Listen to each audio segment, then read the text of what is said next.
उसको लेकर यह कहा गया कि यह लंगड़ा फैसला है। तो विधानसभा में हंगामा, सदन की कार्यवाही एक बार फिर से स्थगित की जा चुकी है और सदन में किसान कर्ज माफी को लेकर अखाड़ा में तब्दील हो चुका है सदन। 5 मिनट के लिए सदन की कार्यवाही स्थगित की गई है। इससे पहले आधे घंटे के लिए स्थगित की गई थी, लेकिन अब 5 मिनट के लिए। हालांकि इसके पहले भी जब हम आपको वहां से तस्वीरें दिखा रहे हैं और इस बीच हमारी सहयोगी श्वेता मिश्रा विधानसभा परिसर से जुड़ रही हैं। और श्वेता, सबसे पहले तो ये अपडेट कीजिए, इस बीच फिर एक बार खबर आ रही है कि सदन की कार्यवाही 5 मिनट के लिए स्थगित कर दी गई है।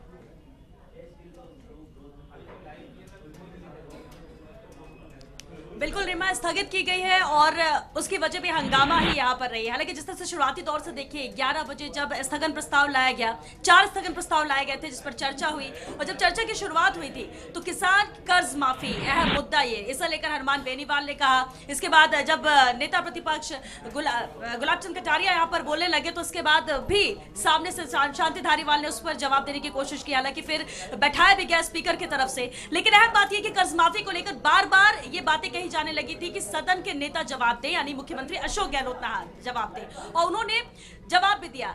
जो उन्हें आपत्ति थी वो इस बात को लेकर थी कि जो कांग्रेस सरकार है सत्ता में आई, जो वादा किया कर्ज माफी का उसे निभाया है, लेकिन विपक्ष कह रहा है कि ये लंगड़ा फैसला है, जिसका जवाब लंगड़ी सोच के साथ मुख्यमंत्री अशोक गहलोत ने दिया। और क्या कुछ कहा उन्होंने, विस्तार से बातचीत करेंगे। हमारे साथ सहयोगी भारत भी मौजूद है। भारत, एक बेबाकी से जवाब मुख्यमंत्री ने आज दिया। जब लंगड़े फैसले की बात अगर नेता प्रतिपक्ष ने कही, गुलाब चंद कटारिया ने, तो लंगड़ी सोच के साथ उसका जवाब दिया मुख्यमंत्री।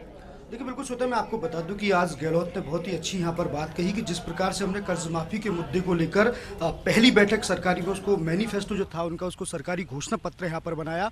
उसके बाद उन्होंने जिस प्रकार से जो नेता प्रतिपक्ष है गुलाब चंद कटारिया, उन्होंने कहा कि लंगड़ा ये फैसला, तो उस पर पलटवार करते हुए गहलोत ने बोला कि ये भाषा बिल्कुल सही नहीं है और ये इस तरह लंगड़ा फैसला नहीं है, बल्कि इस जिस प्रकार से हमने मैनिफेस्टो को सरकारी घोषणा पत्र बताया है, इसकी आपको सराहना यहाँ पर करनी चाहिए। भैया, कुछ देर पहले मीडिया से बात करते हुए उन्होंने 33% महिला आरक्षण पर भी बात की। उन्होंने कहा कि कल कैबिनेट की बैठक में इसको चर्चा लेके गई और जहां जहां कांग्रेस की सरकार है उन्हें राज्यों में इसको लागू है वो यहां पर किया जाएगा। इसके अलावा भी उन्होंने कहा कि जिस प्रकार से विपक्ष यहां पर सदन नहीं चलने की बात कहता है, धमकियां यहां पर दे रहा है, जिस प्रकार से कल गुलाब चंद कटारिया ने सदन में कहा कि अगर इस तरह से रहा तो हम सदन को 5 साल तक नहीं चलेगा, उस पर पलटवार करते हुए आज गहलोत ने कहा कि अगर विपक्ष में हिम्मत है तो वो सदन नहीं चलकर यहाँ पर दिखाए। इस तरह की बात उन्होंने यहाँ पर बोली। वहीं बेरोजगारों की बात करते हुए उन्होंने कहा कि हम तमाम वो काम करेंगे और जिस प्रकार की सलाह मशवरा अगर विपक्ष भी देगा तो उस पर भी हम अमल करेंगे। जिस प्रकार से कल आरपीएससी की वाली जो घटना थी वो भी यहाँ पर थी, उसके अलावा एलडीसी जो भर्ती थी उसकी भी यहाँ पर बात की। तो कुल मिलाकर गहलोत ने साफ आदेश दे दिया है और साफ ये कह दिया कि कर्ज माफी को लेकर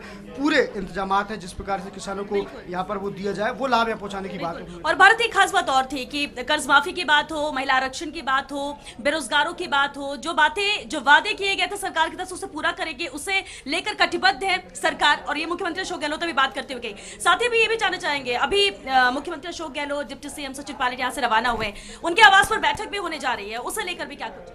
देखिए, बिल्कुल बता दूं, आज गहलोत ने सीएम गहलोत उन्होंने विधानसभा में कहा कि जो वादा कांग्रेस करती है उसे निभाती भी है। तो कहीं ना कहीं गहलोत ने यह भी कहा, जिस प्रकार से कटारिया ने कहा कि इस पूरी स्थिति को कर्जमाफी को बात की जाए, क्योंकि किसानों अभी भ्रम में है, भ्रम की स्थिति में। इस पर सीएम अशोक गहलोत ने जवाब देते हुए कहा कि हमने घोषणा पत्र बनाया है सरकारी, और किसी भी काम को करने में थोड़ा समय यहाँ पर लगता है, लेकिन ये समय पूरा होगा। घोषणा पत्र बनाने के पीछे यही है कि सरकारी घोषणा पत्र का यह रहता है कि जो वादा आपने किया है उसको निभाया जाए। तो कहीं ना कहीं किसानों के कर्ज माफी को लेकर गहलोत खासा गंभीर है यहाँ पर। जैसे ही अपने विधानसभा जो स्थगित हुई थी आधी घंटे के लिए, उसके बाद अपने कक्ष में आए थे, तुरंत उन्होंने सहकारिता रजिस्ट्रार नीरज के पवन को कक्ष में बुलाया। उसके अलावा एपेक्स बैंक के जो एमडी हैं बीडी गोदारा, उनको भी यहाँ पर कक्ष में बुलाया। उसके अलावा इसके बाद जैसी लोकसभा चुनावों को लेकर, तो कहीं ना कहीं कुल मिलाकर ये जो बात किसानों की कर्ज माफी को उसको लेकर जो अशोक गहलोत हैं बेहद गंभीर यहाँ पर नजर आ रहे हैं। और जिस प्रकार से उन्होंने आज सदन में कहा कि पूरा जो सरकार ने जो वादा किया है वो तमाम जो वादे हैं वो यहाँ पर निभाएगी। जी बिल्कुल, करीब 5 लोकसभा क्षेत्र हैं जिसको लेकर बैठक आज होने जा रही है भारत। और कब तक बैठक, क्या अलग अलग होगी, एक एक लोकसभा को लेकर की जाएगी या शाम तक चलने वाली है बैठक?